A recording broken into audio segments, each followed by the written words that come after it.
Sesyon 6. Nakagawa na ang makapangyarihang Diyos ng isang grupo ng mga mananagumpay sa silangan. Sa mga huling araw, ang Diyos ay muling nagkatawang tao upang magpakita at gumawa, nagpapahayag ng milyon-milyong salita ng katotohanan. Ang makapangyarihang Diyos ay ang pagbabalik ng Panginoong Hesus at sa pamamagitan ng katotohanan, ginawa niya ang gawain ng paghatol simula sa sambahayan ng Diyos. Kung gayon, anong uri ng mga tao ang layo ng Diyos na gawing perpekto sa pamamagitan ng kanyang gawain ng paghatol sa mga huling araw? Ipinropesiya sa Biblia, ang may pakinig ay makinig sa sinasabi ng Espiritu sa mga iglesia. Ang magtagumpay ay siya kung pakakainin ng mula sa punong kahoy ng buhay na nasa gitna ng paraiso ng Diyos. Ang may pakinig ay makinig sa sinasabi ng Espiritu sa mga iglesia. Ang magtagumpay ay hindi parurusahan ng ikalawang kamatayan.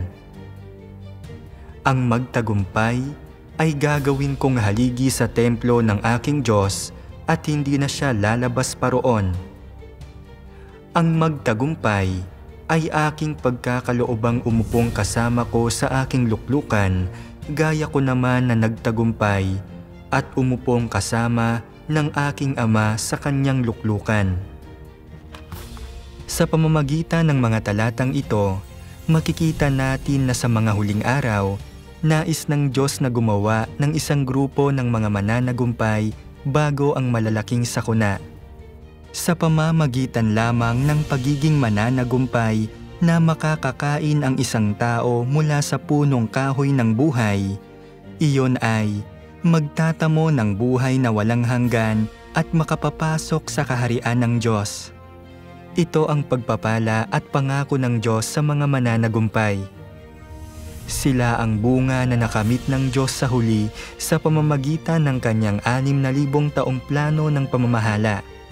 Sila ang mga hambingan ng tunay na tao na ginawa ng Diyos at ang mga taong nakamit ang pagsang-ayon ng Diyos. Kung gayon, paano nagiging mananagumpay ang mga tao? Ano ba ang katangian ng mga mananagumpay? Magbasa tayo ng ilang talata sa Biblia upang maunawaan. Ang magtagumpay ay gagawin kong haligi sa templo ng aking Diyos at hindi na siya lalabas pa roon. At isusulat ko sa kanya ang pangalan ng aking Diyos at ang pangalan ng bayan ng aking Diyos, ang bagong Jerusalem na mananaog buhat sa langit mula sa aking Diyos, at ang aking sariling bagong pangalan. Ang mga ito'y ang binili sa gitna ng mga tao na maging mga pangunahing bunga sa Diyos at sa Kordero. At sa kani-kanyang bibig ay walang nasumpungang kasinungalingan. Sila'y mga walang dungis. Ang mga ito ay ang nanggaling sa malaking kapighatian at nagsipaglaban ng kanilang mga damit at pinaputi ang mga ito sa dugo ng kordero. Mapapalad ang mga inuusig dahil sa pagsunod sa matuwid, sapagkat kabilang sila sa kaharian ng langit. Mapapalad kayo kapag kayo'y inaalimura ng mga tao, at kayo'y inuusig, at kayo'y pagwiwikaan ng lahat ng paraang masasama na pawang kasinungalingan dahil sa akin. Sabi ng makapangyarihang Diyos, dati ko nang nasabi na natatamo mula sa silangan ang isang pangkat ng mga mananagumpay na nagmumula sa gitna ng malaking kapighatian. Ano ang ibig sabihin ng mga salitang ito? Ang ibig sabihin ng mga ito ay ang mga taong ito na natamo na ay tunay lamang na mapagpasakop sila matapos dumaan sa paghatol, pagkastigo, pagpupungos at lahat ng uri ng pagpipino. Hindi malabo bagkus ay tunay ang paniniwala ng mga ganoong tao. Hindi pa sila nakakakita ng anumang mga tanda at kababalaghan o anumang mga himala. Hindi sila nakakapagsalita ng matatayog na salita at doktrina o nakakapagsabi ng malalalim na kabatiran. Sa halip, mayroon silang realidad at mga salita ng Diyos at isang praktikal at tunay na kaalaman sa Diyos. Hindi ba't ang ganoong grupo ay may higit na kakayahang gawing malinaw ang dakilang kapangyarihan ng Diyos? Yaong mga tinutukoy ng Diyos na mga mananagumpay ay yaong mga nagagawa pang manindigan sa kanilang pagsaksi at mapanatili ang kanilang orihinal na tiwala at kanilang katapatan sa Diyos kapag nasa ilalim sila ng impluwensya ni Satanas at nilulusob ni Satanas. Ibig sabihin, kapag nasa gitna sila ng mga puwersa ng kadiliman. Kung nagagawa mo pa ring magpanatili ng isang dalisay na puso sa harap ng Diyos at ng tunay na pagmamahal para sa Diyos anuman ang mangyari, ikaw ay naninindigan sa iyong pagsaksi sa harap ng Diyos at ito ang tinutukoy ng Diyos na pagiging isang mananagumpay. Mula sa mga banal na kasulatang ito at sa mga salita ng Diyos, mauunawaan natin ang mga kondisyon upang maging isang mananagumpay.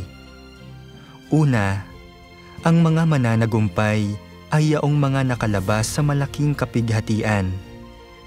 Anuman ang pag-uusig, paghihirap o pagsubok na kanilang tinitiis, nagagawa nilang magpatuloy sa pagbabasa ng mga salita ng Diyos, gampanan ang tungkulin ng isang nilikha nang walang anumang reklamo, magpasakop sa Diyos kahit hanggang kamatayan, at nagbibigay ng maganda at matunog na patotoo para sa Diyos na sumusunod sa Diyos hanggang sa kahuli-hulihan.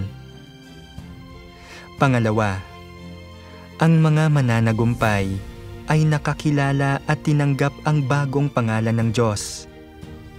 Pangatlo, ang mga mananagumpay ay sumusunod sa kordero saan man siya pumaroon.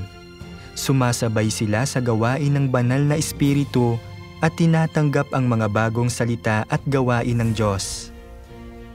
Pang-apat, nakikita ng mga mananagumpay ang mga pakana ni Satanas at walang sino man ang makaliligaw sa kanila. Panglima, ang mga mananagumpay ay isang grupo ng mga tao na nakaranas ng paghatol at pagkastigo ng Diyos. Ang kanilang mga tiwaling disposisyon ay medyo nalinis at nakapagbigay sila ng tunay na mga patotoong batay sa karanasan. Ang mga nakatutugon lamang sa mga kondisyong ito ang maaaring maging mga mananagumpay, mamuhay sa liwanag ng Diyos at maging karapat-dapat na pumasok sa kaharian ng Diyos. Sa pamamagitan lamang ng pagsalubong sa Panginoon bago ang mga sakuna, maaari tayong maging mga mananagumpay. Ngayon, nakagawa na ang makapangyarihang Diyos ng isang grupo ng mga mananagumpay. Tinalikuran nila ang lahat upang ipalaganap ang ebanghelyo ng kaharian. Kaya, saan ginawa ng Diyos ang unang grupo ng mga mananagumpay? Nakagawa na ang Diyos ng isang grupo ng mga mananagumpay sa silangan. Magbasa muna tayo ng ilang talata sa Biblia upang makakuha ng ilang pahiwatig. Ang mga ito ay ang nanggaling sa malaking kapighatian at nagsipaglaban ng kanilang mga damit at pinaputi ang mga ito sa dugo ng kordero. Sapagkat mula sa sinisikatan ng araw hanggang sa nilulubugan ni Yaon, magiging dakila ang aking pangalan sa mga hintil, sabi ni Jehovah ng mga hukbo. Sapagkat gaya ng kidlat na kumikislap sa silanganan at nagliliwanag hanggang sa kanluran, gayon din naman ang pagparito ng anak ng tao. At aking gagawing daan ang lahat ng aking mga bundok at ang aking mga lansangan ay patataasin. Narito, ang mga ito'y manggagaling sa malayo, at narito, ang mga ito ay mula sa hilagaan at mula sa kalunuran, at ang mga ito ay mula sa lupain ng sinim. At inihagis ang malaking dragon, ang matandang ahas, ang tinatawag na Diablo at Satanas, ang dumadaya sa buong sanlibutan. Siya'y inihagis sa lupa at ang kanyang mga anghel ay inihagis na kasama niya. Mula sa banal na kasulatan, makikita natin na ang lugar ng gawain ng Diyos sa mga huling araw ay nasa silangan ng mundo, sa isang bansang higit na lumalaban sa Diyos, isang bansang may pinakamatinding pag-uusig ng mga Kristiyano. Ang bansang ito ay isang bansang hentil. Ibig sabihin, ang mga tao nito ay hindi naniniwala sa Diyos o sumasamba sa Diyos. Ang dragon ang simbolo ng bansang ito, at ang lugar na ito ay dating kilala bilang lupain ng sinim. Mga kapatid, aling bansa ang nakatutugon sa mga kondisyong ito? Tama, ang bansang ito ay China. Kapag binabanggit ng banal na kasulatan ang mga mananagumpay na lumalabas sa malaking kapighatian, nangangahulugan ito na halos hindi sila nakaligtas na muntik nang mawala ang kanilang mga buhay. Ang unang grupo ng mga mananagumpay ay ang hinirang na mga tao ng Diyos sa China at naranasan nila ang malupit na pag-uusig, pag-aresto, pagkakulong at pagpapahirap ng Partido Komunista ng China. Tunay na nakalabas sila sa malaking kapighatian. Ang China ay matatagpuan sa silangan ng mundo. Ito ay isang atehistang bansa na may populasyon na 1.5 bilyong katao. Gayunpaman, wala pang 4% ng kabuuang populasyon nito ang naniniwala sa Diyos na ginagawa itong isang bansang hentil. Kung magsasaliksik ka, makikita mo na ang lupain ng sinim ay tumutukoy sa China. Ang China ay isang bansa kung saan ang simbolo nito ay ang dragon at tinatawag ng mga Chino ang kanilang sarili na mga inapo ng dragon. Kaya, sinimulan ng Diyos ang kanyang gawain ng paghatol sa China sa mga huling araw upang gawing perpekto ang isang grupo ng mga mananagumpay na ganap na naaayon sa mga propesiya sa Biblia. Ang China ay isang ateistang bansa. Sa simula ng pamumuno nito, sinimulan ng Partido Komunista ng China na supilin at ipagbawal ang Katolisismo, Kristyanismo at iba't ibang paniniwala sa relihiyon. Naniniwala ang Partido Komunista ng China sa ateismo at materialismo. Hayagang ipinahayag nito na walang anumang tagapagligtas kailanman. Ang layunin nito ay alisin ang lahat ng paniniwala sa relihiyon, isakatuparan ang komunismo at gawin ang China at ang mundo na isang lugar ng ateismo. Sa makatuwid, nagkikimkim ito ng matinding pagkamuhi sa Kristyanismo at Katolisismo. Sa mga dokumento at propaganda nito na sumusupil sa mga paniniwala sa relihiyon, ang Partido Komunista ng China ay palaging kinokondena ang Katolisismo at Kristyanismo bilang mga masasamang kulto at kinondena ang Biblia bilang isang aklat ng kulto. Kinukumpiska at sinusunog ang hindi mabilang na mga kopya. Itinapon din nito ang hindi mabilang na mga Biblia na ipinadala sa China mula sa ibang bansa sa pamamagitan ng pagtatapon sa mga ito sa dagat. Pinaalis ang mga dayuhang misyonero, ipinakulong at muling tinuruan ang mga mangangaral na Chino at inaresto at malupit na inusig ang hindi mabilang na mga Kristiyano at Katoliko. Ang pag-uusig ng CCP sa mga paniniwala sa relihiyon ay ang pinakamalubha sa mundo. Sa ugat ng pagkamapanlaban na ito ay ang matinding puot at takot ng CCP sa pagpapakita at gawain ng Diyos, pati na rin ang pagtanggi nito sa mga katotohanang ipinahayag ng Diyos. Kaya, nagkikimkim rin ito ng matinding pagkapuot sa lahat ng sumusunod at nagpapatotoo sa Diyos.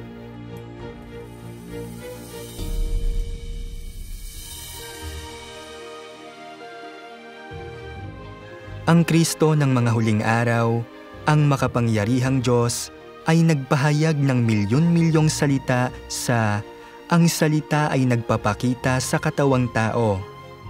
Ang mga tao mula sa lahat ng relihiyon at denominasyon at mula sa lahat ng antas ng pamumuhay na nagmamahal sa katotohanan at nananabik sa pagpapakita ng Diyos ay nabasa ang mga salita ng makapangyarihang Diyos at pinatunayan na ang mga ito ay may awtoridad at kapangyarihan, ay mga pagpapahayag ng katotohanan at talagang tinig ng Diyos. Sunod-sunod nilang tinanggap ang gawain ng makapangyarihang Diyos sa mga huling araw at bumalik sa harap ng trono ng Diyos. Sa loob lamang ng 20 taon, ilang milyong tao sa buong kalakhang lupain ng China ang bumaling sa makapangyarihang Diyos. Sa nakalipas na mga taon, ang ebanghelyo ng kaharian ng makapangyarihang Diyos ay sunod-sunod na lumaganap sa maraming bansa at rehiyon sa ibayong dagat at parami ng paraming mga tao sa buong mundo ang tumatanggap ng ebanghelyo ng kaharian ng mga huling araw. Ang CCP ay partikular na nababahala sa mabilis na pag-unlad at paglago ng ang Iglesia ng makapangyarihang Diyos. Dahil ito ay higit na natatakot sa pagpapakita at gawain ng Diyos, ang pagdating ng Diyos upang iligtas ang sangkatauhan. Ito ay lalong natatakot sa paglaganap ng katotohanan ng mga salita ng makapangyarihang Diyos na nagtatamo ng kapangyarihan sa lupa. Natatakot ito sa mga Kristiyanong nagpapatotoo sa pagpapakita at gawain ng Diyos, at natatakot na tatanggapin ng lahat ng sangkatauhan ang gawain ng makapangyarihang Diyos sa mga huling araw, maunawaan ang katotohanan sa pamamagitan ng kanyang mga salita, makita ang kasamaan at reaksyonaryong diwa ng CCP, at sa huli ay tanggihan ito mula sa kanilang mga puso. Kung mangyayari iyon, ang masasamang ambisyon at pakikipagsabwatan ng CCP na permanenteng kontrolin at alipinin ang mga Tsino at upang pamahalaan ang mundo ay ganap na mawawasak. Upang mapanatili ang autokratikong rehimen nito at gawin ang Tsina na isang lugar ng ateismo, noong 1991 nang magpakita ang makapangyarihang Diyos at sinimulan ang kanyang gawain, nagsagawa ang CCP ng malawakang panunupil at pag-aresto laban sa ang Iglesia ng makapangyarihang Diyos. Ang pag-uusig ng CCP sa hinirang na mga tao ng Diyos sa ang Iglesia ng makapangyarihang Diyos ay partikular na matindi. Ang grupo ng mga mananagumpay na nagawa na ng Diyos sa mga huling araw ay nabuo sa ilalim ng gayong pag-uusig at kapighatian. Makikita natin na ang Diyos ay gumagawa muna ng isang grupo ng mga mananagumpay sa China, isang bansang pinakamatinding lumalaban sa Kanya gaya ng sinasabi ng mga salita ng makapangyarihang Diyos. Ang gawain ni Jehovah ay ang paglikha sa mundo. Iyon ang simula. Ang yugto na ito ng gawain ay ang katapusan ng gawain at ito ang konklusyon. Sa simula, isinagawa ang gawain ng Diyos sa mga taong hinirang sa Israel at ito ang simula ng isang bagong panahon sa pinakabanal sa lahat ng lugar. Ang huling yugto ng gawain ay isinasagawa sa pinakamarumi sa lahat ng bansa upang hatulan ang mundo at wakasan ang kapanahunan. Sa unang yugto, ang gawain ng Diyos ay isinagawa sa pinakamaliwanag na lugar sa lahat, at ang huling yugto ay isinasagawa sa pinakamadilim na lugar sa lahat, at ang kadilimang ito ay itataboy, ang liwanag ay ihahayag, at ang lahat ng tao ay malulupig. Kapag ang mga tao sa pinakamarumi at pinakamadilim sa lahat ng lugar na ito ay nalupig na, at kinilala nilang lahat na mayroong Diyos na siyang tunay na Diyos, at ang bawat tao ay lubusan ng nakumbinsi, ang katunayang ito ay gagamitin upang isagawa ang gawain ng paglupig sa buong sansinukob. Ang yugtong ito ng gawain ay simboliko. Kapag natapos na ang gawain sa kapanahunang ito, ang gawain ng 6,000 taon ng pamamahala ay ganap ng magwawakas. Sa oras na ang mga nasa pinakamadilim sa lahat ng lugar ay nalupig na, tiyak na ganoon din ang mangyayari sa iba pang lugar. Kung gayon, tanging ang gawain ng panlulupig sa Tsina ang nagtataglay ng makabuluhang pagsasagisag. Kinakatawan ng Tsina ang lahat ng puwersa ng kadiliman, at ang mga tao sa Tsina ay kumakatawan sa lahat ng mga nasa laman, kay Satanas at sa laman at dugo. Sa maraming lugar, ipinropesiya na ng Diyos na magkakamit siya ng isang grupo ng mga mananagumpay sa lupain ng sinim. Sa silangan ng mundo, makakamit ang mga mananagumpay. Kaya, walang duda na sa lupain ng sinim tatapak ang Diyos sa kanyang ikalawang pagkakatawang tao, sa mismong lugar kung saan namamalaging nakapulupot ang malaking pulang dragon. Doon, makakamit ng Diyos ang mga inapo ng malaking pulang dragon upang ito ay lubusang matalo at mapahiya. Gigisingin ng Diyos ang mga taong ito na labis na pinabibigatan ng pagdurusa upang gisingin sila hanggang sila ay maging lubos na gising, at upang palakarin silang palabas ng hamog at tanggihan ang malaking pulang dragon.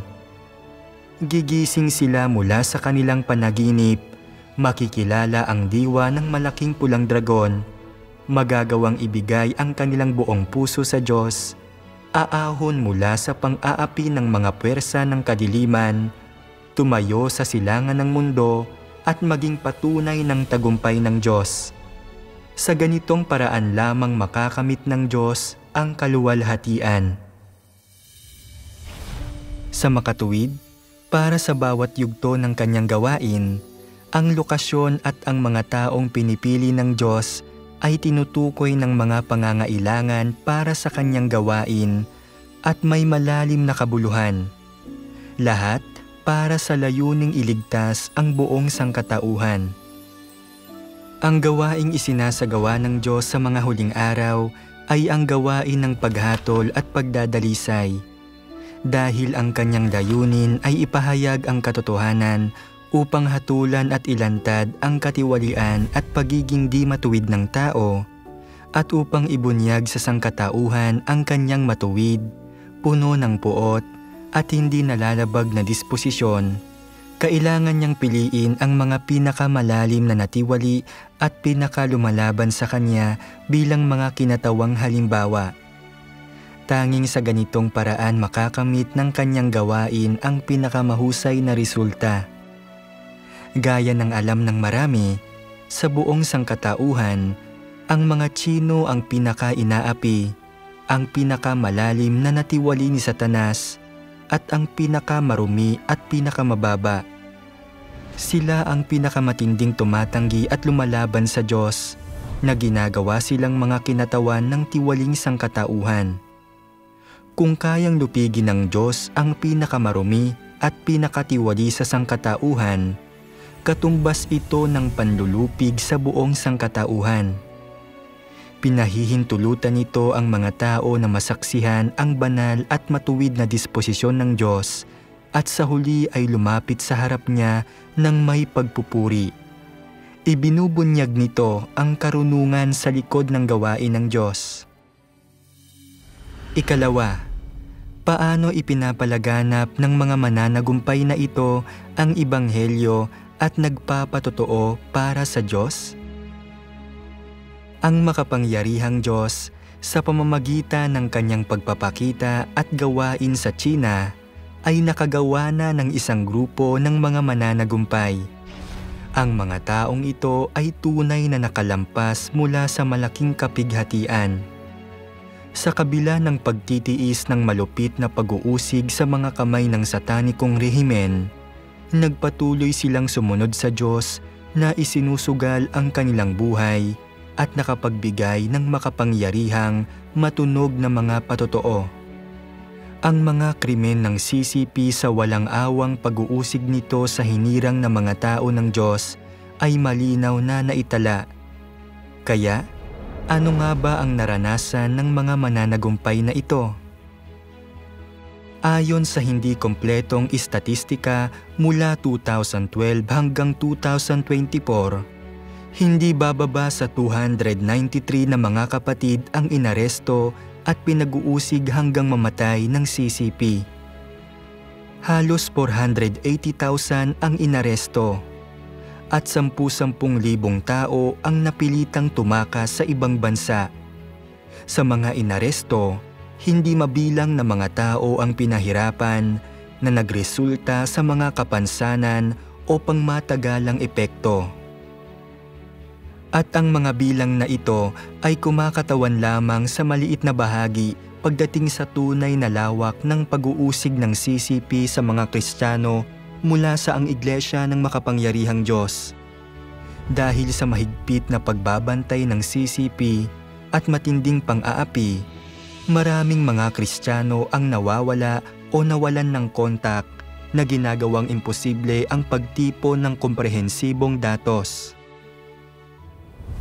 Sa kabila ng walang awang pag-uusig ng CCP, nanatiling hindi natitinag ang kapasyahan ng mga kapatid na ipalaganap ang Ebanghelyo at magpatotoo sa Diyos. Sa gitna ng kanilang pasakit at pagdurusa, patuloy silang nagpatotoo bilang mga mananagumpay. Sa buong kalakhang lupain ng China, mula sa lahat ng denominasyon, yaong mga taimtim na naghahanap sa katotohanan at taos-pusong hinahangad ang Diyos ay bumalik sa makapangyarihang Diyos. Milyon-milyon ang tumanggap sa gawain ng Diyos. Nakagawa na ang Diyos ng isang grupo ng mga mananagumpay sa China, mga taong nagkakaisa sa puso at isip sa Kanya. Ang Ebanghelyo ng Kaharian ay hindi lamang lumaganap sa buong kalakhang lupain ng China, ngunit matagal na ring umabot sa maraming bansa sa ibayong dagat.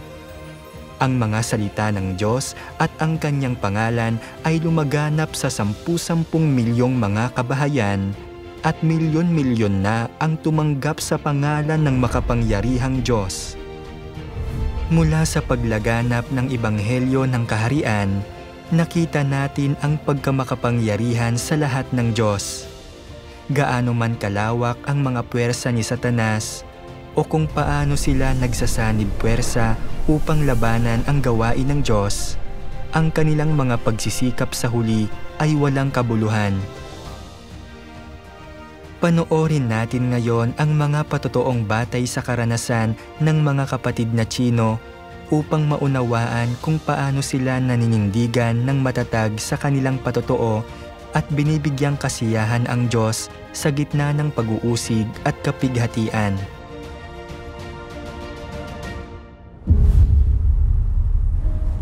Isa itong kurso ng ideolohiya na para sa inyong mga mananampalataya ng makapangyarihan Diyos.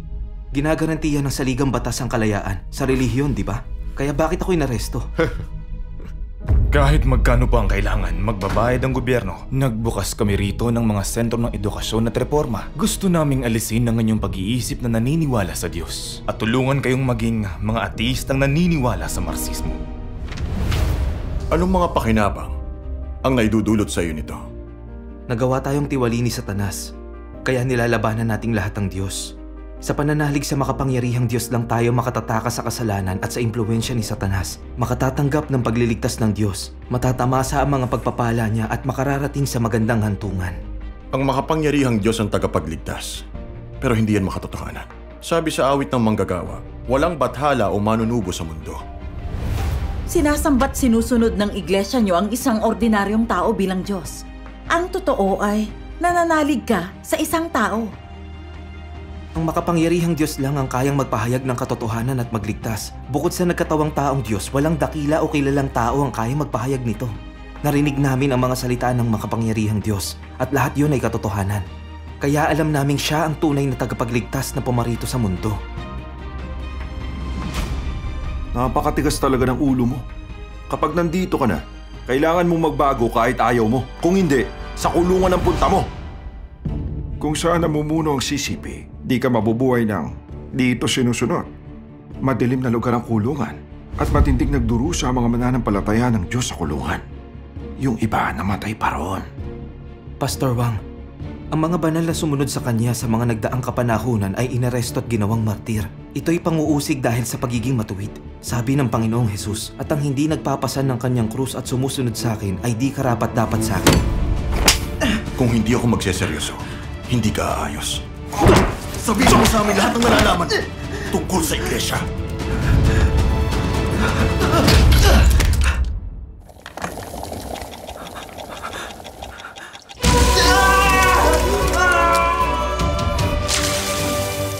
Diyos ko, hindi ko na kaya ito. Pakiusap, protektahan mo po ako. Kapag handang isakripisyo ng mga tao ang kanilang mga buhay, ang lahat ng bagay ay nagiging walang halaga at walang makagagapi sa kanila. Ano ang maaaring maging higit na mahalaga kaysa buhay?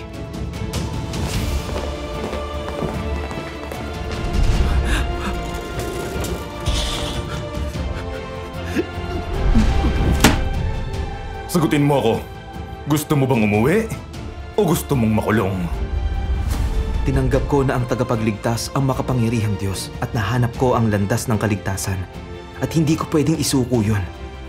Ilang taon man ako masentensyahan o gaano man ako magdusa, susunod ako sa Diyos hanggang sa huli. Ito ang pinili ko.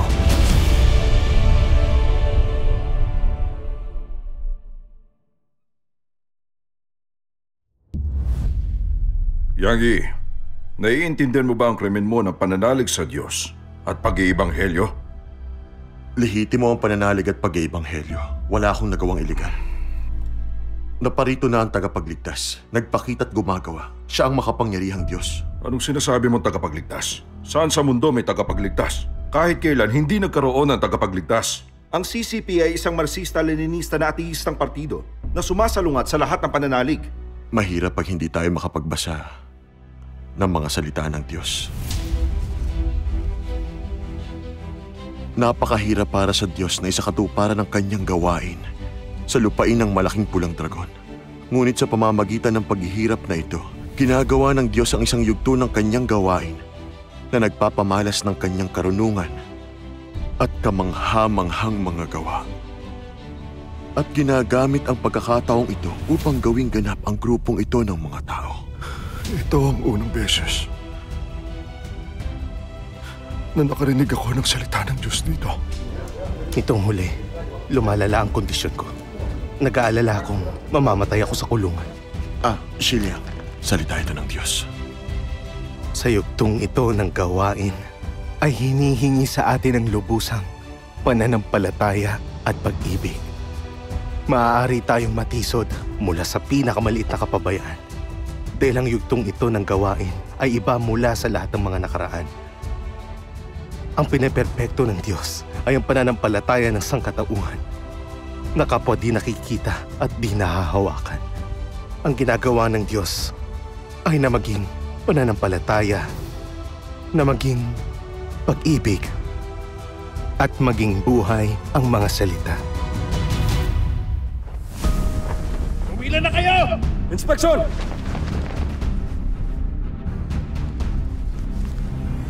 Hoy! Ikaw! Anong ginagawa mo? Kapkapan sila!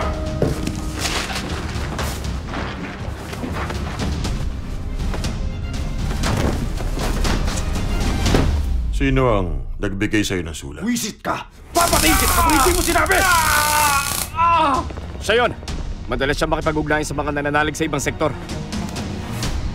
Yangi, nanganganib si Koyan. Halugugin niyo mabuti yan! Ang lakas ng loob mo magbasa ng sulat! Dali siya! Ang lakas ng loob mo ah!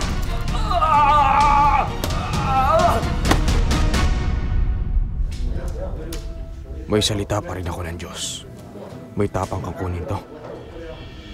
Oo.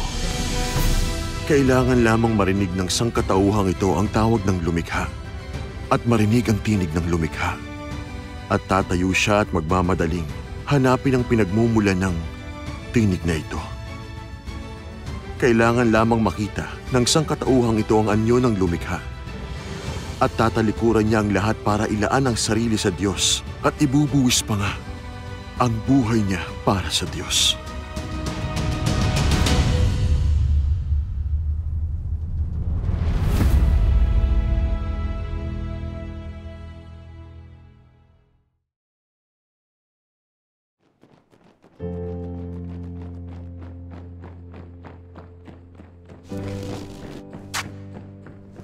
Bilisan mo!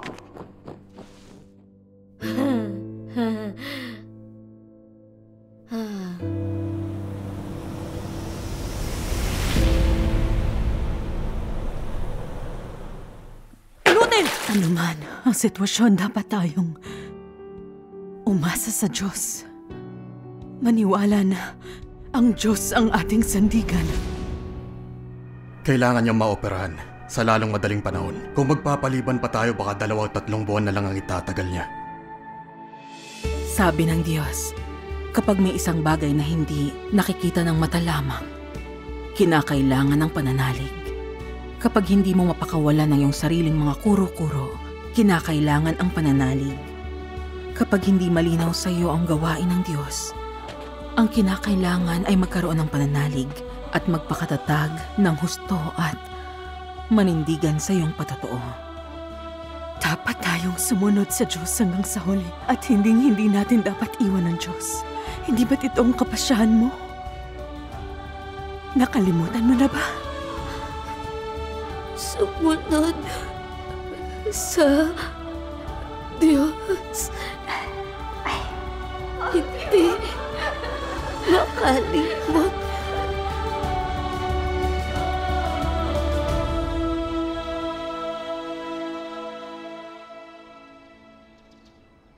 Nay! Ang binti mo! Ang binti mo!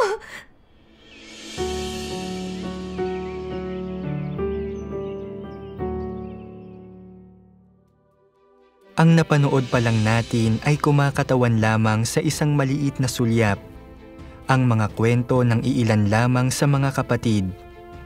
Sa realidad, libo-libo ang mga ganitong kwento. Hindi mabilang na mga kapatid ang nagtiis sa malupit na pag-uusig ng CCP at nagbigay ng makapangyarihang patotoo para sa Diyos. Nanumpa silang susunod sa makapangyarihang Diyos kahit hanggang sa kamatayan. Walang satanikong pwersa ang makakatalo sa kanila.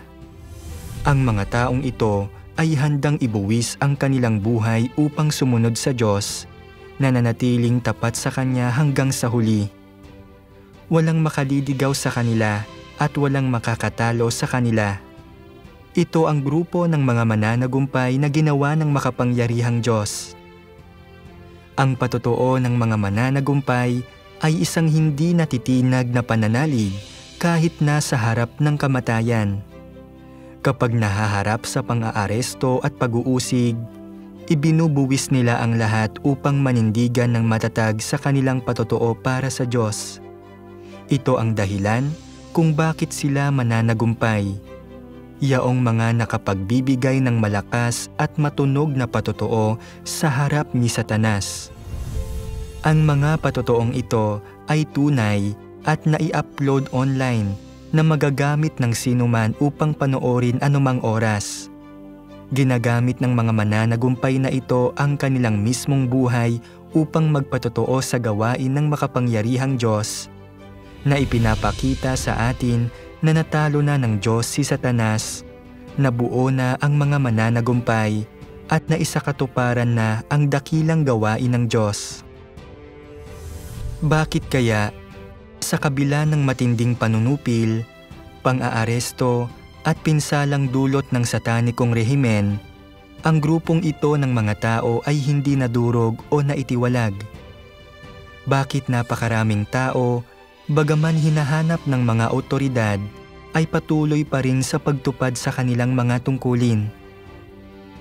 Ito ay dahil ang maraming katotohanang ipinahayag ng Diyos ay nag-ugat sa kanilang mga puso. Napatunayan ng mga taong ito sa kanilang mga puso na ang makapangyarihang Diyos ay ang tanging tunay na Diyos, kaya mas gugustuhin pa nilang mamatay kaysa magpasakop kay Satanas. Ito ang dahilan kung bakit nagagawa nilang manindigan ng matatag sa kanilang patotoo. Sa pamamagitan ng pagdanas ng paghatol at pagkastigo ng mga salita ng Diyos, ang kanilang mga tiwaling disposisyon ay nadalisay. Ang mga salita ng makapangyarihang Diyos ay naging mismong buhay nila na nagpabago sa kanilang disposisyon sa buhay, at ito ang dahilan kung bakit mayroon silang gayong mga patotoong batay sa karanasan. Ang naghaharing partido ng China ay nagpakilos ng napakaraming lakas tao, maging mga armadong pulisya, sa pagsisikap nitong sugpuin at salakayin ang Iglesia ng makapangyarihang Diyos. Walang denominasyon ang makatitiis sa gayong pang-aapi. Walang organisasyon ang makaliligtas. Ayon sa lohika ng tao, ang Iglesia ng makapangyarihang Diyos ay dapat na matagal nang tumigil sa pag-iral. Gayunpaman, hindi lamang ito nakatiis. Ito ay umunlad na ipinalaganap ang ebanghelyo ng kaharian sa mga bansa sa buong mundo. Makakamit kaya ito sa pamamagitan ng pagsisikap ng tao? Talagang hindi.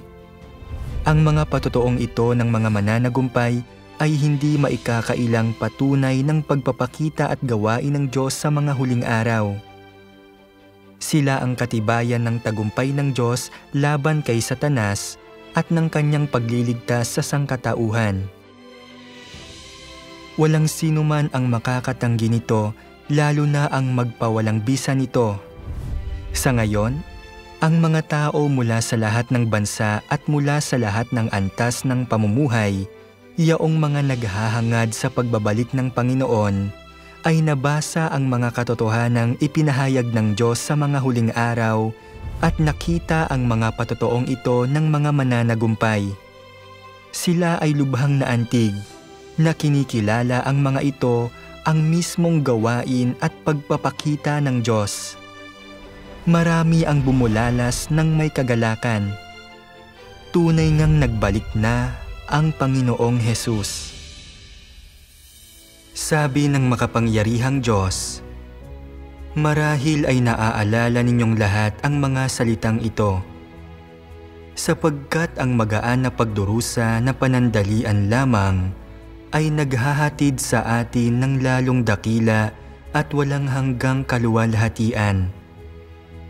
Narinig na ninyong lahat dati ang mga salitang ito, subalit walang sino man sa inyo ang nakaunawa sa tunay na kahulugan nito. Ngayon, alam na alam ninyo ang totoong kabuluhan ng mga ito. Ang mga salitang ito ay isa sa katuparan ng Diyos sa mga huling araw at matutupad doon sa mga malupit na pinahirapan ng malaking pulang dragon sa lupain kung saan ito nakahimlay na nakapulupot. Ang malaking pulang dragon ay inuusig ang Diyos at kaaway ng Diyos. Kaya nga, ang mga tao sa lupaing ito ay sumasailalim sa pamamahiya at pang-uusig dahil sa pananampalataya nila sa Diyos, at natutupad ang mga salitang ito sa inyo, ang grupong ito ng mga tao bilang resulta. Huwag kang masiraan ng loob, huwag manghina, at gagawin kong malinaw ang mga bagay-bagay para sa iyo. Ang daan tungo sa kaharian ay hindi masyadong patag. Walang ganyan kasimple. Nais ninyo na madaling magkamit ng mga pagpapala, hindi ba?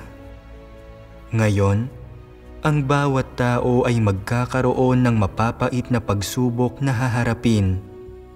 Kung wala ang mga ganitong pagsubok, ang mapagmahal na pusong taglay ninyo para sa akin ay hindi titibay at hindi kayo magkakaroon ng tunay na pag-ibig para sa akin. Kahit na binubuo lamang ang mga pagsubok na ito ng maliliit na bagay, dapat dumaan ang lahat ng tao sa mga iyon. Magkakaiba lamang ang tindi ng mga pagsubok. Ang mga nakikibahagi sa aking kapaitan ay tiyak na makikibahagi sa aking katamisan. Iyan ang aking pangako at ang aking pagpapala sa inyo. Sa gawain ng mga huling araw, hinihingi sa atin ang lubusang pananalig at pag-ibig, at maaari tayong matisod mula sa pinakamaliit na kapabayaan dahil ang yugtong ito ng gawain ay iba mula sa lahat ng mga nauna. Ang pineperpekto ng Diyos ay ang pananalig ng mga tao na kapwa di nakikita at di nahahawakan. Ang ginagawa ng Diyos ay na maging pananalig, pag-ibig at buhay ang mga salita. Dapat makarating ang mga tao sa isang punto kung saan sila ay nakapagtiis na ng daan-daang pagpipino at nagtataglay ng pananalig na mas dakila kaysa sa kay Job, na humihingi sa kanila na magtiis ng di kapani-paniwalang pagdurusa at ng lahat ng uri ng pagpapahirap nang hindi iniiwan ang Diyos magpakailanman. Kapag sila ay mapagpasakop hanggang sa kamatayan at may dakilang pananalig sa Diyos, sa gayon, ang yugtong ito ng gawain ng Diyos ay kumpleto na. Ang mga salita ng Diyos ang nagbigay sa mga tao ng pananalig at lakas. Ito ang resulta ng gawain ng banal na Espiritu.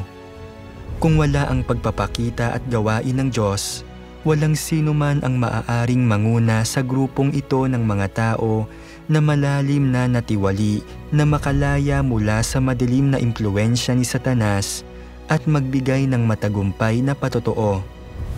Ito ay lalong nagpapatunay na ang makapangyarihang Diyos ay talagang ang nagbalik na Panginoong Hesus.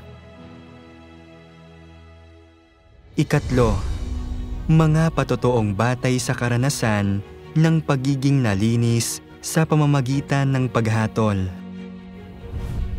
Sa patnubay ng mga salita ng makapangyarihang Diyos, ang hinirang na mga tao ng Diyos ay nagtiis ng pag-uusig ng pamahalaan ng CCP. Gayunpaman, nanatili silang tapat sa Diyos hanggang sa kamatayan, hindi kailanman itinatanggi siya, at nagbigay ng malakas at matunog na patotoo. Ito ay patunay bilang makapangyarihang katibayan ng kanilang tagumpay kay Satanas. Gayunpaman, ang mga mananagumpay na ginawa ng Diyos ay hindi lamang ang mga nanindigan ng matatag sa kanilang patotoo para sa Diyos sa harap ng malaking pulang dragon. Higit sa lahat, sila ang mga nagtagumpay sa impluwensya ni Satanas, tinalikuran ang tiwaling disposisyon ni Satanas at nakamit ang katotohanan bilang kanilang buhay. Sila ay nagsasalita at kumikilos ayon sa mga katotohanang prinsipyo. Ang kanilang pananaw sa buhay at mga pagpapahalaga ay nabago at isinasabuhay nila ang wangis ng tunay na sangkatauhan. Ito ang mga tunay na mananagumpay, yaong mga tunay na iniligtas ng Diyos. Ang mga patotoong batay sa karanasan ng mga mananagumpay na ito ay naipublish na lahat online. Kasama rito ang mga patotoo ng pagiging matapat na tao, mga patotoo ng pagwaksi ng pagmamataas at kapalaluan, mga patotoo ng paglutas ng paninibugho, mga patotoo ng pag-alam sa matuwid na disposisyon ng Diyos, mga patotoo ng pagpapasakop sa Diyos, mga patotoo ng pagdanas ng mga pagsubok at kapighatian at iba pa. higit sa libu-libong mga video ng patotoo ng karanasan. Pagdating sa dami at espiritual na lalim, ang mga patotoong ito ay higit pa sa mga matatagpuan sa anumang denominasyon. Ang nilalaman ay hindi katulad ng anumang makikita sa iba't ibang relihiyon dahil ang mga patotoong ito ay isang bagay na hindi nila magawa. Sa iba't ibang relihiyon, karamihan sa mga patotoo ay nakatuon sa pagtatamasa ng biyaya ng Diyos o pagtanggap ng kanyang mga pagpapala dahil hindi tinanggap ng mga tao doon ang gawain ng makapangyarihang Diyos sa mga huling araw. Hindi nila tinanggap ang lahat ng katotohanang ipinahayag ng makapangyarihang Diyos sa mga huling araw at mas hindi nila naranasan ang paghatol at pagkastigo ng Diyos sa mga huling araw. Sa makatuwid, wala silang mga patotoo ng mga pagbabago sa disposisyon sa buhay. Tanging ang grupong ito, yaong pinamumunuan ng makapangyarihang Diyos, ang Kristo ng mga huling araw, ang nadala sa harap ng Diyos at nakaranas ng paghatol ng malaking puting trono. Sa pamamagitan ng prosesong ito, unti-unting nadadalisay ang kanilang mga tiwaling disposisyon. Ginagamit nila ang kanilang mga personal na karanasan upang magpatotoo na ang paghatol ng malaking puting trono sa mga huling araw ay nagsimula na. Ang makapangyarihang Diyos ay gumawa na ng grupo ng mga mananagumpay sa mga huling araw. Ngayon, manood tayo ng isang video ng patotoong batay sa karanasan. Magbibigay ito ng mas malinaw na pagkaunawa kung paano nararanasan ng hinirang na mga tao ng Diyos ang kanyang paghatol at pagkastigo at kung paano nililinis ang kanilang mga kasalanan sa pamamagitan ng prosesong ito. Sabay-sabay nating panoorin ang video. Kung gayon, sige, ikukwento ko na lang sa inyo ang karanasan at ang kaalaman ko. Magaling. Noong araw, naniniwala ako sa Panginoon sa relihiyon. Kalaunan, nakita ko na napakalungkot at wala ni bahagyang gawain ng banal na espiritu dito.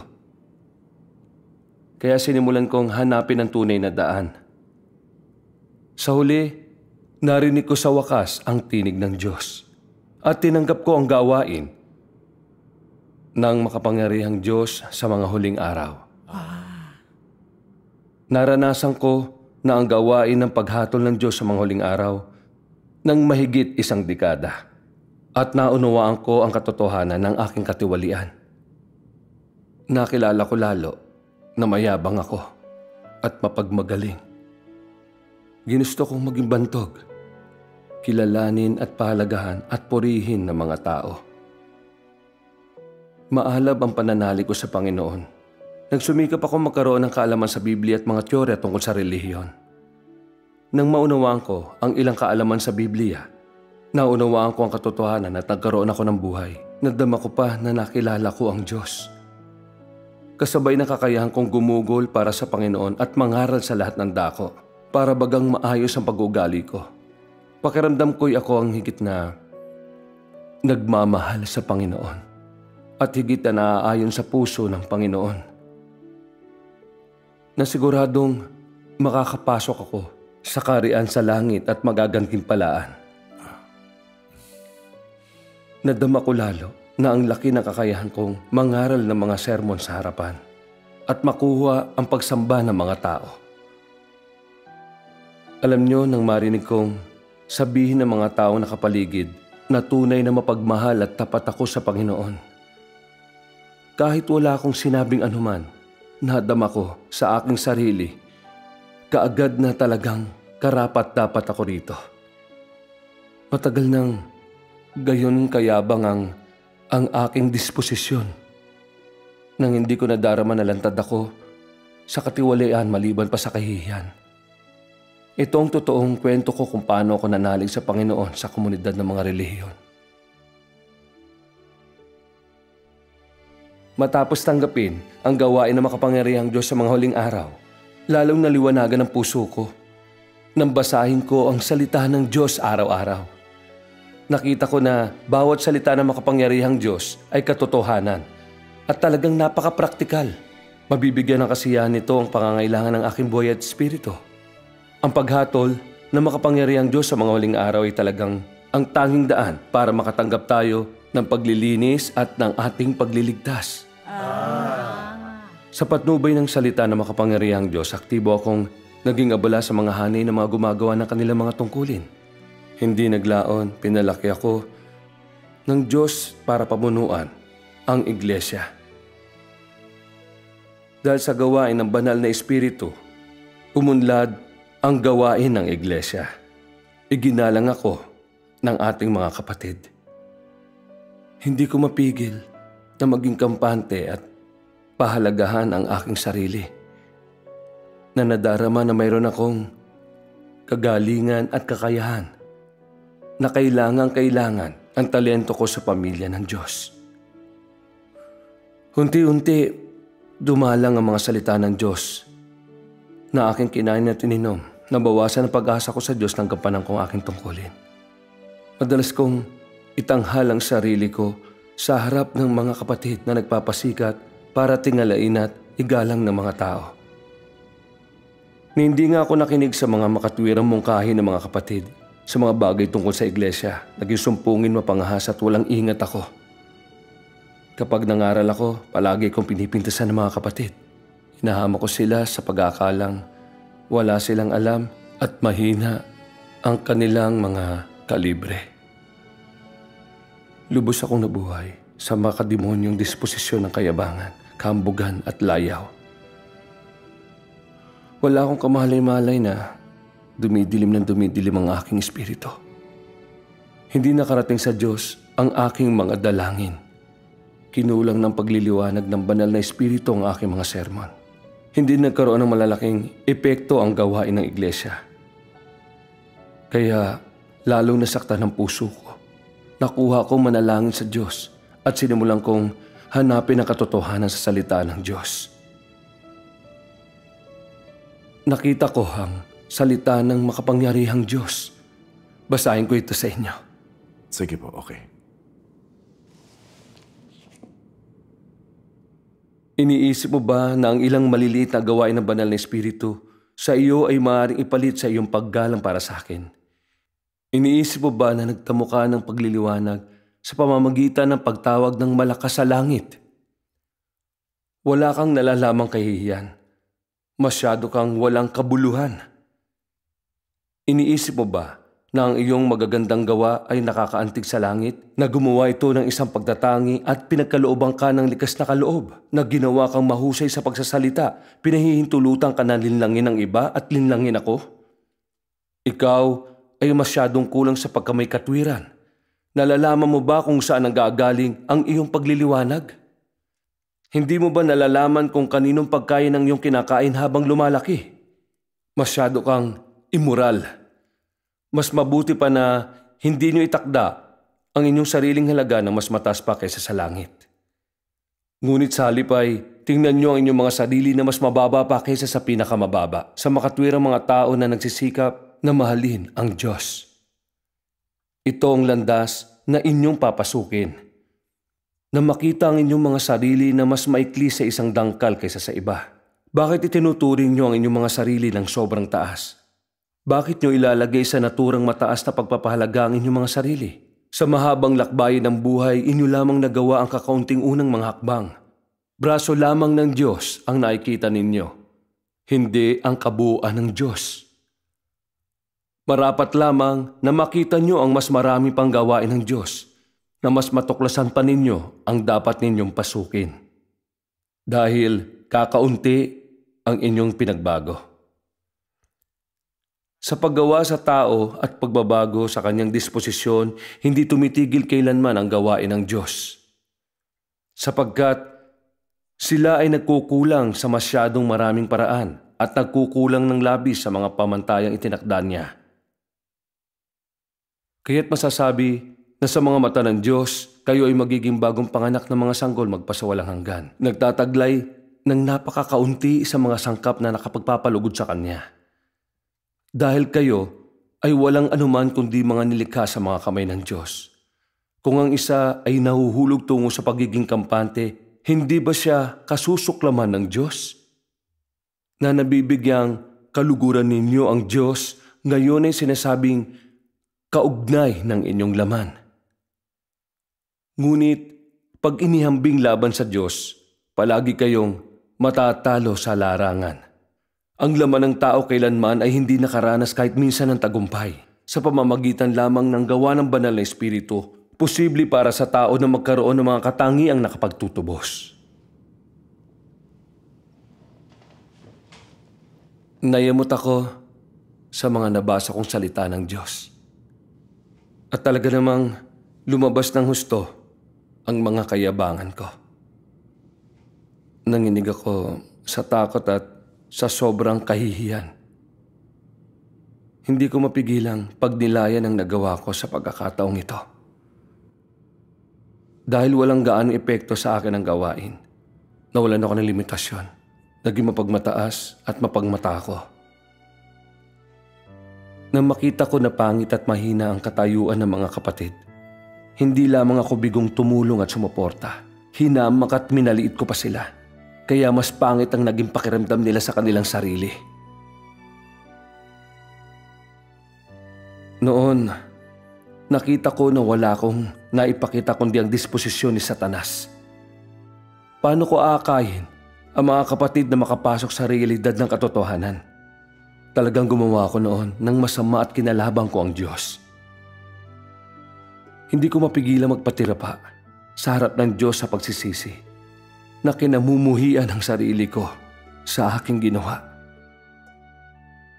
Sa pamamagitan lamang ng mga biyaya ng Diyos, maaring magkaroon ng kaunting kalidad ang pagkatao ng sino man o magtamo ng ilang resulta sa gawain. Oo, tama talaga siya. Ang tao ay sadyang walang maipagyayabang. Pero sapat ang pagkawalang hiya ko para tangayin ang lahat ng papuri na umagaw sa kaluwalhatian ng Diyos.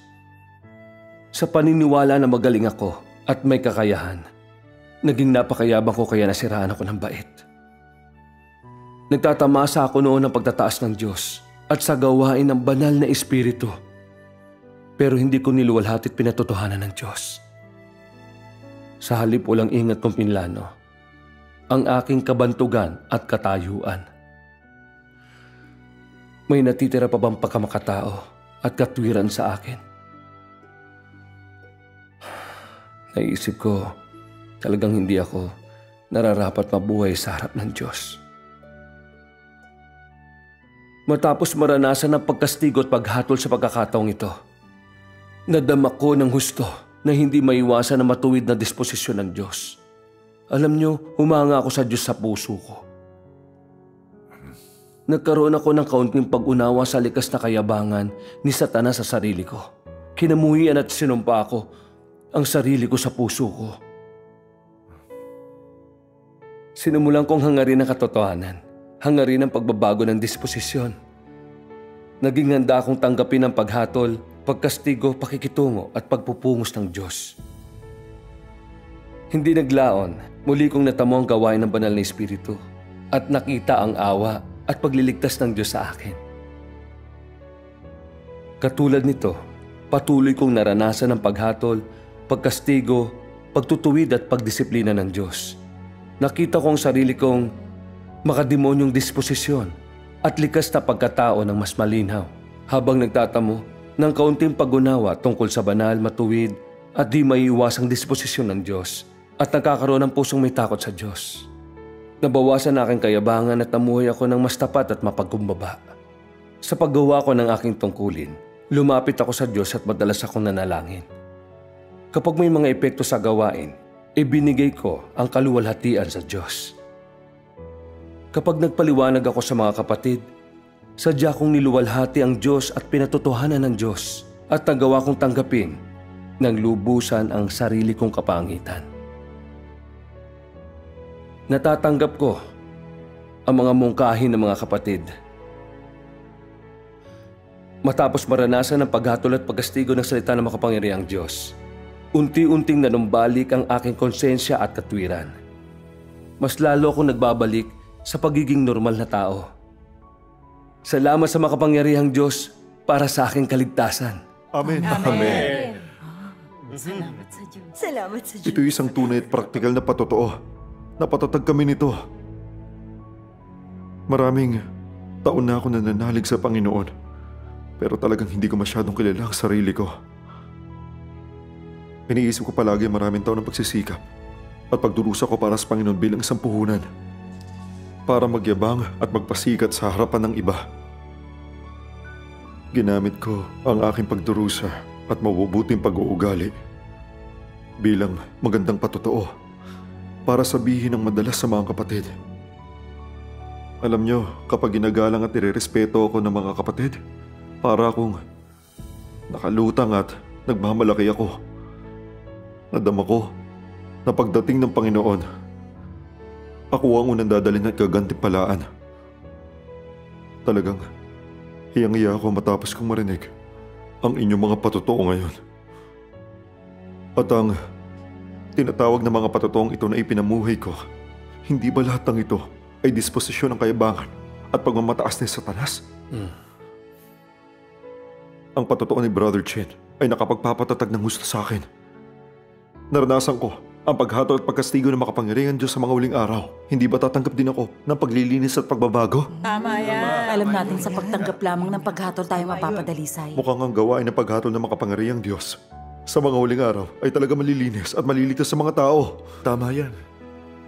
Alam niyo, ito talaga ang tunay na pagpapakita at gawain ng Panginoong Diyos. Amen. Amen. Ang makapangyarihang Diyos ay ang ikalawang pagpaparito ng Panginoong Jesus. Amen. Purihin ng Panginoong Diyos. Ang ating pagtanggap ng pagliligtas at pagpasok sa karayaan ng langit ay hindi na pantasya, kundi isang bagay na maaaring makamtan. Amen. Salamat sa Panginoon. Salamat sa Diyos. Ang mga salitang ibinunyag na makapangyarihan Diyos tungkol sa sitwasyon ng tao ay talaga napaka-praktikal. Brother Chin, natanto mo ang iyong makademonyong disposisyon ng kayabangan at pagmamagaling matapos basahin ang salita ng makapangyarihan Diyos. Tama yan. Alam niyo, kapag ang isang tao ay mayabang ang disposisyon, madali siyang magmalaki at manghamak ng iba. Madali siyang magyabang at magpasikat. Ang ganitong mga pag-uugali ay madalas ibunyag sa atin. Talagang mayroon ito. Kung hindi sa pagbubunyag at paghatol ng makapangyarihan Diyos, hindi talaga natin mauunawaan ng ganito ang ating mga sarili. Tama yan. Sa relihiyon, umaasa lang tayo sa ating kasigasigan na gumawa para sa Panginoon. Hindi natin nadarama kailanman na mayabang at mapagmagaling tayong mga tao. At hindi rin natin alam sa ating mga ginagawa na sinusunod natin ang disposisyon ni Satanas. Nagsisikap tayo para sa katungkulan at kabantugan at kumikilos para makamtan ang ating personal na mga layunin at mithiin. Nang lingid sa atin at hindi nadarama na nag-iimagsik na pala tayo at kinakalaban natin ang Diyos. Oo, tama ka. Ito ang praktikal na tanong na hindi masasagot sa relihiyon. Sa relihiyon, ang alam lang natin ay tungkol sa paggawa para sa Panginoon pero wala tayong pakialam sa intensyon ng Panginoon. Basta't hindi tayo nagkakasala ng lantaran, pakiramdam natin ay tayo ang pinakamagagaling na tao na higit na nagmamahal sa Panginoon. Matapos makinig sa inyong paliwanag, labis ko nadarama na ang pagdanas ng paghatol sa harap ng luklukan ni Kristo sa mga huling araw ay napakapraktikal at kailangan. Napakaraming ipinahayag ng katotohanan ng makapangyarihan Diyos na talagang naglilinis, nagpapabago at nagpapaperpekto sa tao. Amen. Amen. Mahigit 30 taon na ako nananalig pero hindi pa ako nagkaroon ng gayong patotoo. Nakausap ko ng napakaraming mga pastor at nakita ko ng napakaraming iglesia pero hindi ko pa narinig ang gayong karanasan at patotoo. Mula sa iyong karanasan nakita ko ang paraan para makatanggap ng paglilinis, pagliligtas at makapasok sa karayaan ng langit. Salamat sa makapangyarihan Diyos sa pagpili sa atin at pagbibigay ng pahintulot na marinig natin ang tinig ng Diyos. Amen. Amen. Sa pagkakataong ito lang ang pinapangarap na kaharian sa langit. Amen. Amen. Amen. Amen. Totoo talaga. Salamat sa Diyos. Salamat sa Diyos. Purihin ang Panginoon. Si Kristo ng mga huling araw, ang makapangyarihang Diyos, ay nagpahayag ng lahat ng aspekto ng katotohanan na kailangan para sa tiwaling sangkatauhan upang malinis at maligtas. Hinatulan at inilantad niya ang satanikong kalikasan ng tao na nagkakasala at lumalaban sa Diyos, gayon din ang iba't ibang tiwaling disposisyon. Habang mas binabasa natin ang mga salita ng makapangyarihang Diyos at nararanasan ang paghatol at pagbubunyag ng kanyang mga salita, mas nakikita natin kung gaano tayo natiwali ni Satanas. Sa pamamagitan ng pagdanas ng paghatol at pagkastigo ng Diyos, makikita natin ang matuwid na disposisyon ng Diyos na hindi nagpapahintulot ng pagkakasala. Tunay na sinusuri ng Diyos ang puso ng mga tao. Kahit na hindi tayo nagsasabi ng kahit ano ng malakas, ibinubunyag ng Diyos ang mga kaisipan sa ating mga puso at inilalantad ang mga tiwaling bagay na nakatago sa kaibuturan natin na nagpaparamdam sa atin ng matinding kahihiyan at pagkapahiya. Ang isang pusong may takot sa Diyos ay umusbong sa atin. Sa pamamagitan ng pagdanas ng paghatol at pagdadalisay ng makapangyarihang Diyos, naramdaman nating lahat kung gaano katotoo at kapraktikal ang gawain ng Diyos sa pagliligtas sa sangkatauhan. Talagang nakita natin na ang mga salita ng makapangyarihang Diyos ay gumawa na ng isang grupo ng mga mananagumpay na tumutupad sa propesiya sa pahayag.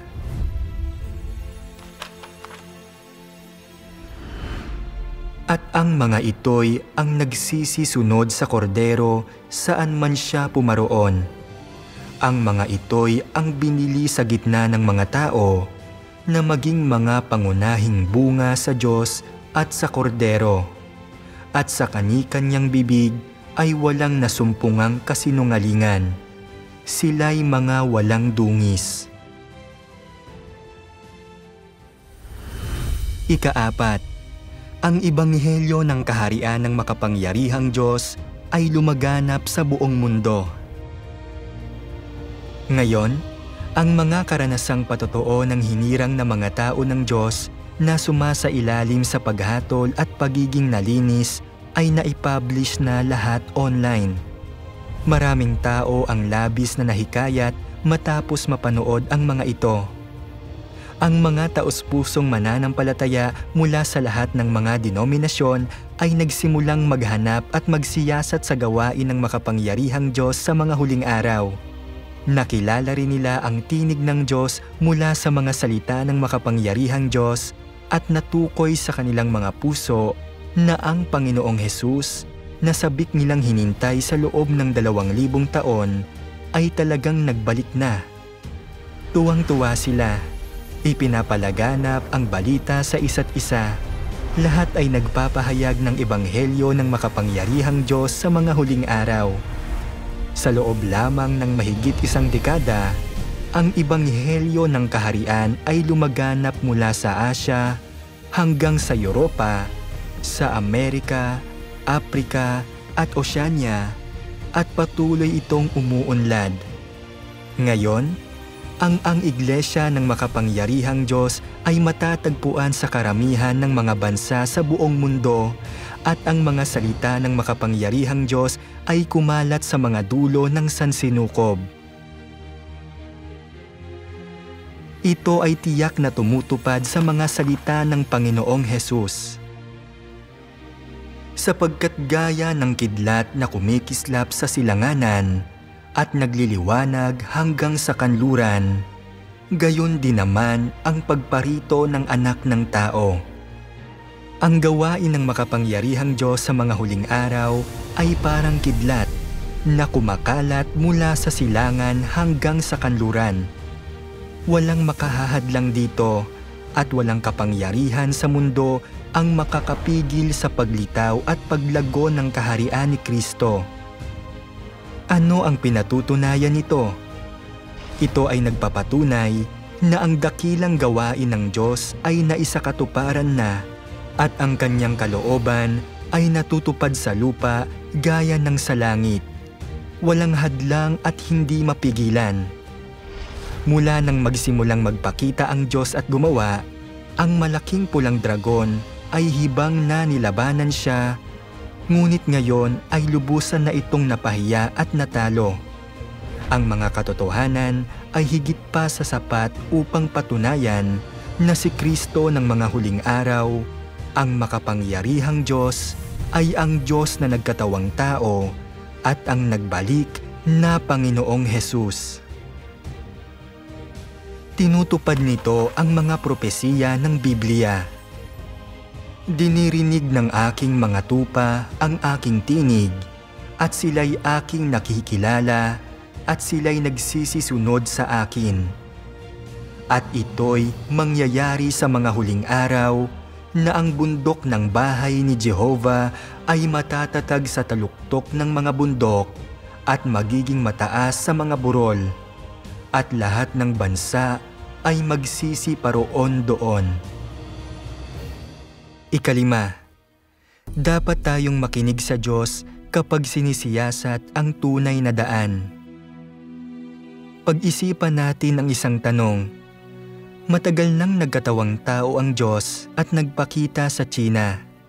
Siya ay nagsasalita ng mga salita sa loob ng maraming taon at nakagawa na ng isang grupo ng mga mananagumpay. Sa palagay nyo, makikilala at tatanggapin ba ng nakararami o ng minorya ang gayong magandang balita? A. Ang karamihan. B. Ang minorya. Ang tamang sagot ay B. Mula noong sinaunang panahon, ang tunay na daan ay palaging inuusig.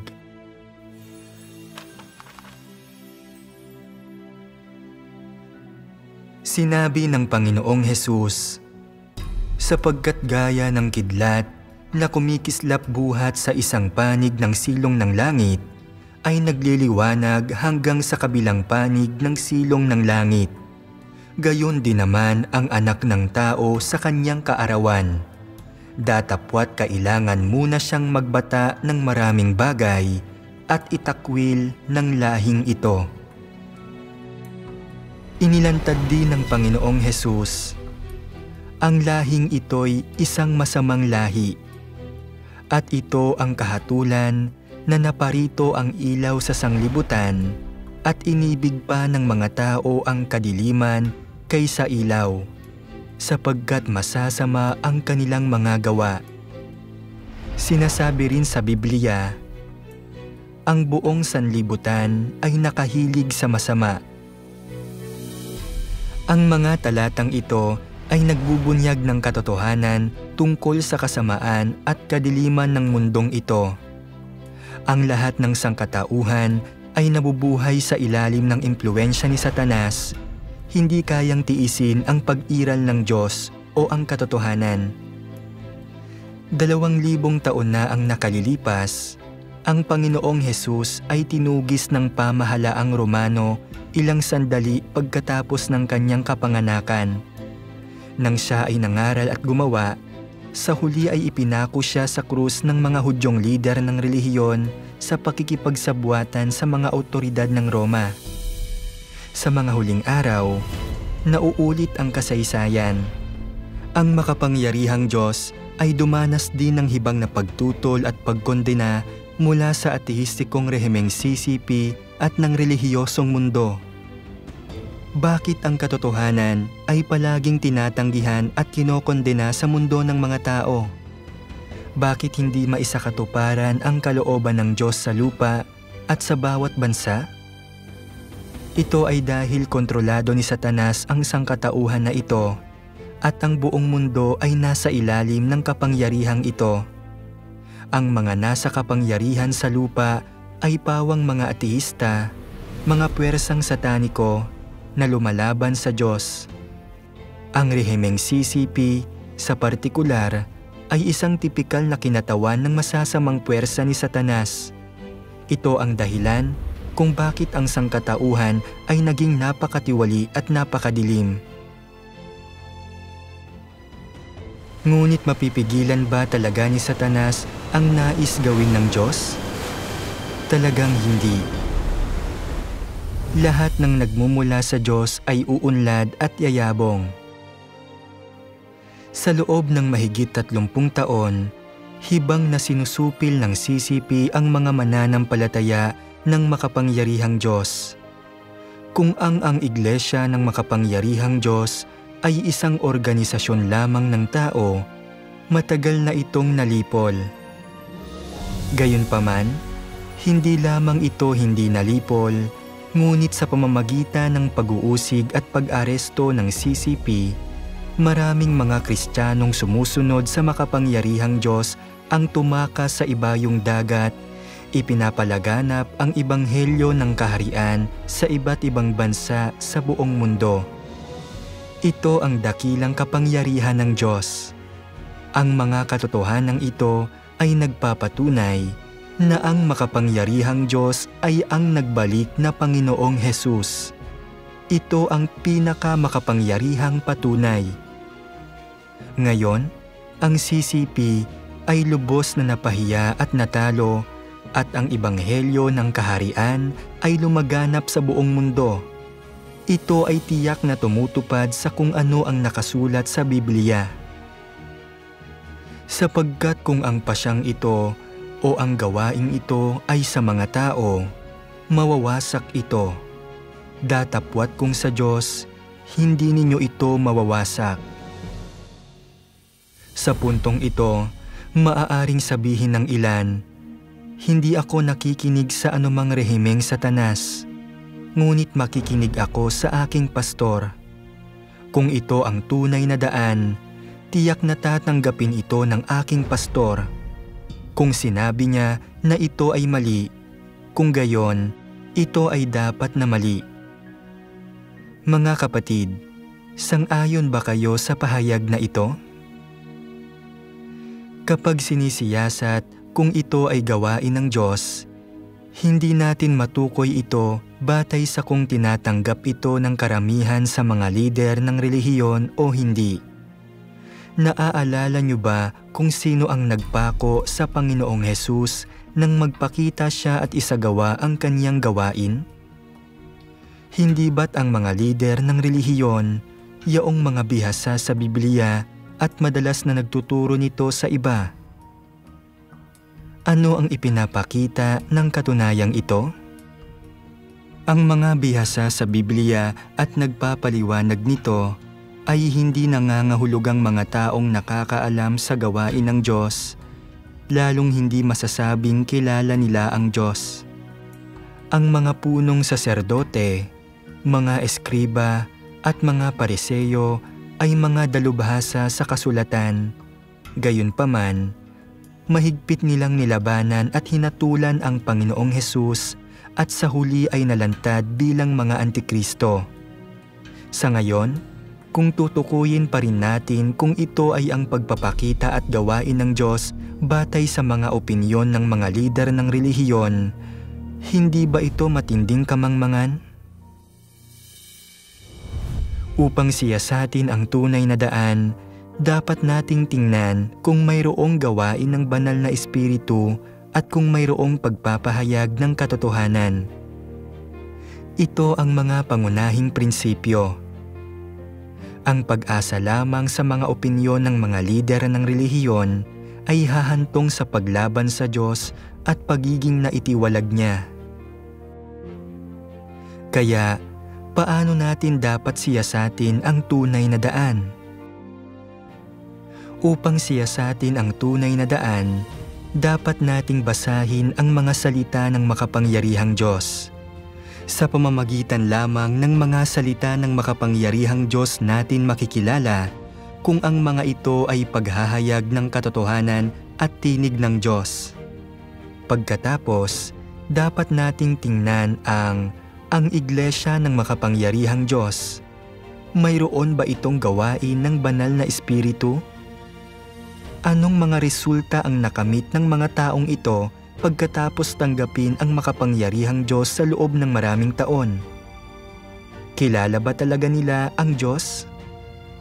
Nagbago ba ang kanilang mga disposisyon sa buhay? Nalinis na ba ang kanilang mga satanikong katiwalian?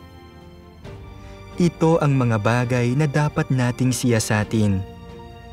Kung mapatunayan natin na ang mga salita ng makapangyarihang Diyos ay ang katotohanan at kinikilala natin ang mga ito bilang tinig ng Diyos, kung gayon, maaari kang makatiyak na ito ang pagpapakita at gawain ng Diyos. Ngunit pagkatapos kumpirmahin ito, kung dumating si Satanas at magsalita ng ilang negatibo o mapanirang salita, maniniwala ka pa rin ba sa kanya? Naniniwala ka ba na ang mga salita ng Diyos ay katotohanan o naniniwala ka ba sa mga kasinungalingan ni Satanas? Ito ang kritikal na pagpipilian na kinakaharap ng bawat tao. Kung ang isang tao ay tunay na may katwiran, dapat nilang piliin ang katotohanan. Ang mga salita ng Diyos ay ang katotohanan, at si Satanas ay hindi nagtataglay ng katotohanan. Hindi rin maipahayag ng mga pastor at elder ang katotohanan. Maaari lamang silang magpakalat ng mga tsismis, magsinungaling at iligaw ang mga mananampalataya. Pinipigilan sila na makipag-ugnayan sa tunay na daan. Hindi natin maaaring paniwalaan ang tao. Sa pagpili, dapat muna nating piliin ang katotohanan. Tinatanggap natin ang sinumang may katotohanan at sinuman ang makapagpapahayag ng katotohanan upang tayo ay iligtas, linisin at gawing perpekto. Kung makikinig tayo sa mga salita ni Satanas at mapalampas natin ang pagbabalik ng Panginoon, tiyak na haharapin natin ang pagkawasak at kaparusahan ng Diyos. Ang mga kahihinatnan ng pagkarinig sa tunay na daan, ngunit hindi pagsisiyasat, at sa halip ay kinokondena pa ito.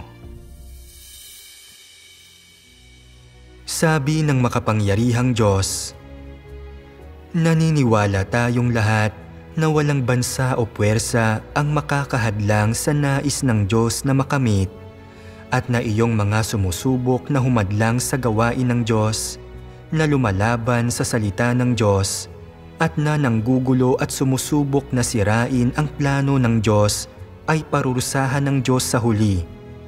Ang sinumang taong lumalaban sa gawain ng Diyos ay ipapatapon ng Diyos sa impyerno. Anumang bansa na lumalaban sa gawain ng Diyos ay wawasakin ng Diyos. Anumang nasyon na tumitindig upang tutulan ang gawain ng Diyos ay buburahin ng Diyos sa daigdig na ito at titigil sa pag-iral. Hinihikayat ko ang mga tao ng lahat ng nasyon, lahat ng bansa, at maging ng lahat ng industriya na makinig sa tinig ng Diyos, masdan ang gawain ng Diyos, at bigyang pansin ang kapalaran ng sangkatauhan.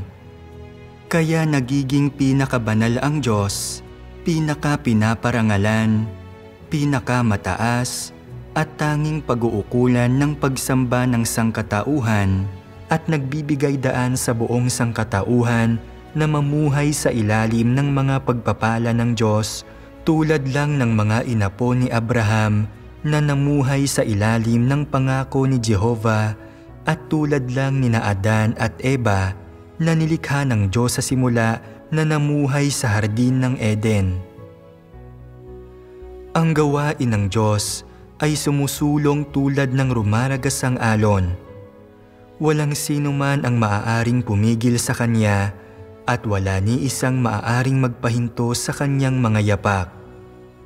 Tanging ang mga taong nakikinig ng mabuti sa Kanyang mga salita at mga taong naghahanap at nauuhaw sa Kanya ang maaaring sumunod sa Kanyang mga yapak at makatanggap ng Kanyang pangako. Ang mga tao namang hindi ay sasailalim sa napakalaking kapahamakan at karapat-dapat sa kaparusahan.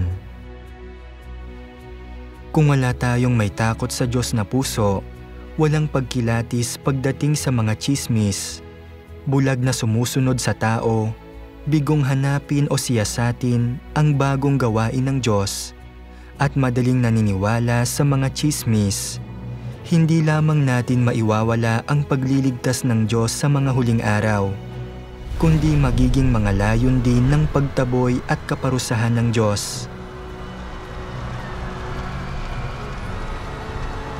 Bilang mga taong nananampalataya at sumusunod sa Diyos, kapag nahaharap sa gawain ng Diyos sa mga huling araw, dapat natin itong harapin ng may pusong may paggalang, naghahanap at nagsisiyasat ng taos-puso. Sa ganitong paraan lamang tayo makakasabay sa gawain ng Diyos at matatanggap ang kanyang pagliligtas sa mga huling araw.